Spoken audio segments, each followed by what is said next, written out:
Está el ministro Javier Lainez con nosotros, ministro de la Suprema Corte de Justicia, ya con 10 años en ese recinto. Me da muchísimo gusto que nos acompañe aquí a Ras de Tierra, ministro. Muy buenos días, Ricardo Rafael. Pues la primera pregunta, y quizá más importante, es ¿por qué el ministro decide tomar la voz en una época donde algunos de sus colegas han decidido mejor no tomar la voz?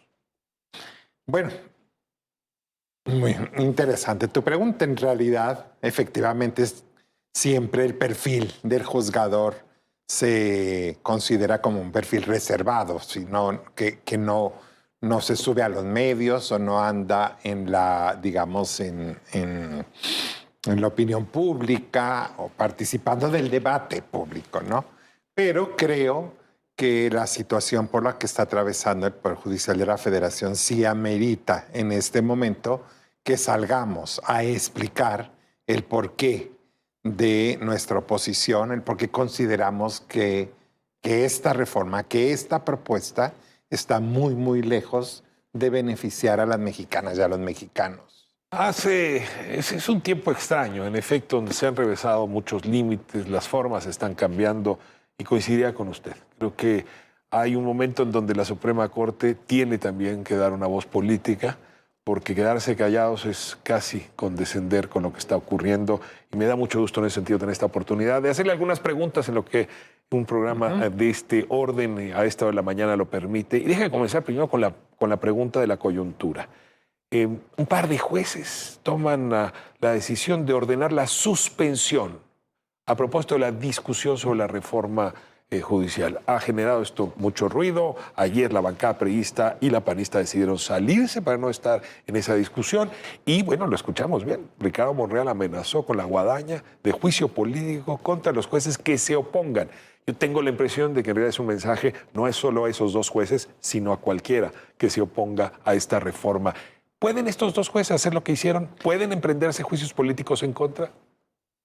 A ver, Ricardo, yo sí quisiera decirte, en este punto para mí es muy difícil porque yo no puedo pronunciarme sobre estos que son, digamos, decisiones jurisdiccionales en curso, además, ¿sí? En las cuales además pues hay medios de defensa, se pueden recurrir estas decisiones. Al parecer ahí ya ha habido otra decisión contraria, entiendo que ya concedió una suspensión, pero a la Cámara no me hagan mucho caso. Pero lo que yo sé de esto que hicieron estos jueces de distrito es lo que sabes tú o lo que se sabe en la prensa, porque yo no puedo. Muy bien. Sobre todo... Pero digamos, hay facultades de un lado y de otro para suspender. Bueno, la pregunta es si el marco normativo nos permite que un juez suspenda una discusión parlamentaria y por otro lado, si los legisladores pueden emprender juicio político contra los jueces por una decisión de ese tipo. Bueno, yo creo que en cuanto al juicio político, digo, finalmente, acuérdate que es un procedimiento, como su nombre lo indica, político, ¿no? El juicio político creo que tenemos, yo no sé si yo tenga uno, creo que no, pero no. Creo que hay cerca de 200, ¿no? Pendientes ahí de tramitarse. Es un procedimiento que no te lleva, sino... Es un juicio, digamos, con menor peso y gravedad. A ver, vamos entonces a entrar en la materia. Hoy en la mañana escuché al vocero de la bancada de Morena diciendo, pues dando ya el plazo, el 15 de septiembre probablemente esté aprobada la reforma judicial, ya no solo por Cámara de Diputados y Senadores, sino por las legislaturas locales. Sin embargo, sí concedió la posibilidad de revisar los requisitos que llaman, la palabra siempre es incómoda de pronunciar, de idoneidad, para poder formar parte de las listas que luego se votarían. Olga Sánchez Cordero, que también fue colega suya, propone que esos requisitos se vayan a legislación secundaria, que no se vayan a quedar en la Constitución. Y este es uno de los temas principales, porque que se sancione o no popularmente la lista de jueces y ministros lo podemos discutir. El problema es cómo se llega a esa lista para luego ser votado. Fíjate que tocas un punto muy, muy importante, Ricardo Rafael, y te voy a decir por qué. Porque ante esa decisión de que el Poder Judicial, los miembros del Poder Judicial, ministras, ministros, jueces, juezas, magistrados, magistrados, se lleven a elección, fíjate bien, como está ahorita el dictamen, estaríamos en presencia de un proceso electoral que inicia con la publicación y con la entrada en vigor de la reforma. Es decir, sin leyes secundarias. Sin leyes secundarias. Imagínate tú que todo el entramado electoral, porque están llevando esto a la vía electoral, para el Ejecutivo, para el Legislativo, a nivel federal y local, es un entramado legal que viene desde la Constitución y se desarrolla en todas las leyes. Es como si yo, y me llama muchísimo la atención, es como si yo te dijera, vamos a una elección de senadores, diputados, pero no hay ley secundaria. Es un tren sin ruedas, sin rieles. Eso te demuestra que esto no es serio. Es decir, están delegando en el INE, así viene el dictamen. Dice, y entonces, ¿cómo empieza? Porque el proceso electoral empieza con la promulgación y la entrada en vigor de esta reforma. Ahí ya tiene 30 Ahora, días. esto explicaría por qué quieren subir casi toda la Constitución. Por ejemplo, si es 8 de promedio o 8.5 para ser ministro o juez. Sí, esos son elementos que tendrían que estar en una legislación secundaria. Lo que dice es, como no hay legislación secundaria, todo lo están subiendo a la Constitución. Claro. Dos cosas, y ahí abro un paréntesis en cuanto... Solo un paréntesis, ya volveremos, pero, por ejemplo, eso de la calificación, solo te subrayo que hay muchísimas jóvenes y jóvenes en este país que quisieran poder, para ingresar al Poder Judicial, que no van a tener esa calificación, pero muchos son jóvenes que estudian y trabajan, ¿sí? Y que, por lo tanto... De alguna manera esta reforma pues, va a beneficiar a quienes pueden y tienen los medios para solo estudiar. Y por lo tanto sacar 9. Exactamente, y sacar, independientemente de que habría que medir el grado de calidad que hay en las distintas instituciones. Porque, a ver, el 9 en mi facultad, la de Derecho, pues no es lo 9, no es el mismo 9 que en la facultad Patito, ¿no? Y de pronto sí resulta un poco absurdo. Exactamente, pero sobre todo lo que yo te digo, muchos jóvenes están estudiando y trabajando al mismo tiempo. Y bueno, para ellos, que no pueden dedicarse el 100% al estudio, pues igual no logran el 9 que sí se lograría. Por el otro, cierro el paréntesis y vuelvo a tu pregunta. Entonces, desde luego que todo eso lo están poniendo en la Constitución, lo cual es totalmente contrario a la técnica legislativa. Pero por más disposiciones que tú pongas, quedan toda una serie de interrogantes, toda una serie de cuestiones que no te garantizan ni la equidad en la contienda, ni la seriedad en los perfiles, y aún así la reforma entra en vigor y aún así van a llevar ya a una elección que inicia, el proceso electoral inicia en cuanto, insisto, se apruebe. Tiene 30 días para emitir la convocatoria. ¿Cómo sabe un juez si debe o no de participar? Claro. ¿Cómo va a estar garantizada la equidad? ¿Cuál es caso usted, esto tiene que decidir si se queda, si se va, si vuelve a participar o no, en 30 días. Exactamente. Sin ley, sin legislación secundaria que despeje toda una serie de dudas que están surgiendo día con día respecto. Tengo dos temas pendientes que quiero hablar antes de que concluyamos la conversación. La semana pasada estaba yo en una discusión muy acalorada en un restaurante y de pronto se me acerca un muchacho. Me dice, yo soy funcionario judicial en Jalisco, del foro local. Lo escucho hablar y le pregunto, ¿cree que va a pasar la iniciativa o no? Le digo, ¿por qué? Porque estoy pensando dejar esa carrera judicial. ¿Sí? Yo me estaba preparando en una dirección y de pronto ahora tengo que ser como un diputado, aprender a hacer campaña. Y la verdad eso no me interesa. Yo no quería ser juez para hacer ese tipo de campañas políticas. Son dos cosas distintas. Y en efecto, esto es lo que está ocurriendo. Totalmente. Lo he sostenido desde el principio, aunque digan que no. Esta reforma destruye la carrera judicial. Que además no empieza con ser juez, que arranca antes, mucho antes. Para hoy en día, para una jueza o un juez, llegue pueda participar en el concurso para llegar a ser juez, requiere 3 años de experiencia. Ya trae 3 años atrás. Haber sido secretaria, estoy cuenta, haber sido actuaria y luego aspirar a juez. Claro, porque tiene que saber proyectar una sentencia. Y eso no está hoy. No, ahí. No está hoy.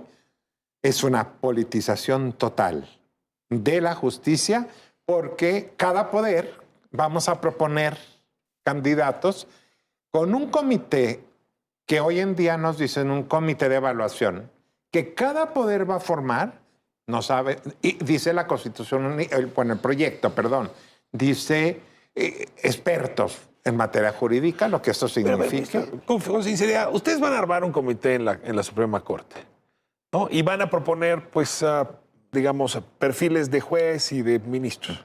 En el momento que esos perfiles compitan con exdiputados, con exgobernadores, con exsecretarios en los estados que hayan hecho campaña electoral, pues estos les van a ganar a estos. A ver, ustedes estaban jugando fútbol y yo le invito mañana a jugar rugby. A ver, se acabó. Los jueces no tienen posibilidades, hoy como están las cosas, de ganar esas elecciones. Van a ser políticos los que ganen esos puestos. Entonces, hoy en día, pues el aliciente es mucho más a tratar de quedar bien con un partido político que a ponerte a acumular experiencia, ¿sí?, dentro del Poder Judicial para concursar y pasar un concurso. Porque además se puede participar en estas elecciones habiendo dejado un cargo partidista con 2 años atrás. En fin. Voy con la pregunta más complicada. El Poder Judicial tiene jueces de consigna. Quien ha reportado desde el espacio donde yo participo, le puedo decir, hay procuradores, fiscales que tienen jueces a quienes les ponen sus asuntos y hay sector privado, incluso narcotraficantes, que tienen detectados algunos jueces de consigna. No sé cuántos sea el Poder Judicial, pero tengo la impresión de que lo que va a pasar es que todos van a ser de consigna ahora. Y ese es el temor, el mercado de los jueces de consigna. Así es. Por eso, ese diagnóstico que tú haces de ese problema en específico, tendríamos que pensar cómo abordarlo para resolverlo y para evitarlo. Esta reforma, al contrario, va a estimular precisamente el juez de consigna. Porque, imagínate, yo ya soy juez de distrito, vamos a suponer, pero sé que aún siendo juez, vamos a suponer que gané la elección. Cada 9 años tengo que estar ratificando vía elección. Mi mandato. El mandato. Entonces, con el riesgo de que un día me gane alguien más popular o que se me movió mejor con los partidos. Un discurso populista. Lógicamente, este riesgo de jueces de consigna lo están acrecentando muchísimo. Y a jueces que ya llegan con las sentencias antes de recibir el caso en su escritorio. Porque lo he dicho siempre, Ricardo Rafael, para ganar una elección tienes que comprometerte con un electorado en específico. Entonces, pues ahí va a estar los poderes fácticos, los grandes despachos y los partidos políticos, o sea, los gobiernos. Déjame añadir, los gobernadores. Hoy a los gobernadores se les para su arbitrariedad. Y no hablo solamente de los de hoy, de los de siempre. Porque hay jueces federales que dicen, usted no puede hacer esta obra, esto, digamos, extralimita sus facultades, viola la Constitución. Y adelante los gobernadores van a poner los jueces de sus estados, los federales, y a ver quién les dice que no. Punto importantísimo, justicia local. Hoy en día, en lugar de ocuparnos qué hacemos con la justicia local, acuérdate que a nivel de los estados, no en todos y en muy pocos, yo diría, existe la carrera judicial. Los gobernadores siguen considerando que los tribunales o los jueces o magistrados, pues, no sé, intervienen en su designación o pretenden precisamente cooptarlos para que no les digan que no. Exactamente, para que no les digan que no. Eso pasa hoy día y nadie está nunca. Yo siempre lo dije, en justicia local, que es la más cercana, ojo ahí también. El 80% de los asuntos son locales. Viene de ahí. Bueno, entonces, ahí, ¿cuál está siendo la solución? Elígelos, pues lógicamente, pues, con mayoría de razón, los gobernadores van a poder. Es decir, que no va a ser una elección popular de jueces, sino una elección política, de actores políticos sobre los jueces. Así es. Porque además ve la complejidad para la ciudadanía. O sea, veámoslo del lado ahora de los ciudadanos. Por eso no es cierto que sea una reforma popular o una reforma democrática o que vaya en beneficio. Cuando el elector, ¿sí?, ¿qué va a elegir? Nada más te doy un ejemplo. Primer circuito que abarca la Ciudad de México, ¿sí? Tendría que analizar, olvídate de la Corte, Para jueces y magistrados, sí, hoy el primer circuito tiene aproximadamente 356 entre jueces y magistrados. Van a elegir la mitad, 100 y tantos. Sí, escoge 2 por cada uno de los poderes de la Unión.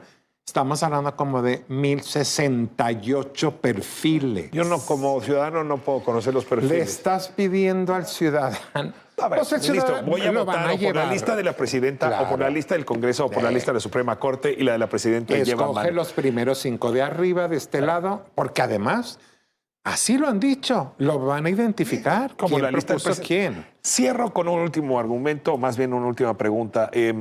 ¿Me resigno ya? Es decir, yo tengo la impresión de que esta es una reforma muy seria y muy grave. Y pues me están diciendo que se va a votar en breve. ¿Usted está ya resignado a esto que va a ocurrir? No, yo espero de verdad que yo sigo pensando que si no en diputados, sí en senadores, logremos convencer de que estamos poniendo, y esto también lo he dicho muchísimas veces, en riesgo el sistema de justicia y que dentro de 10 años o 15 años o menos volteemos hacia atrás y digamos que hicimos. Hicimos un desastre. Y a empezar de cero. Ministro Javier Hernández, muchísimas gracias por esta oportunidad. Al contrario. Nos seguimos encontrando aquí a Ras de Ricardo, Tierra. Rafael.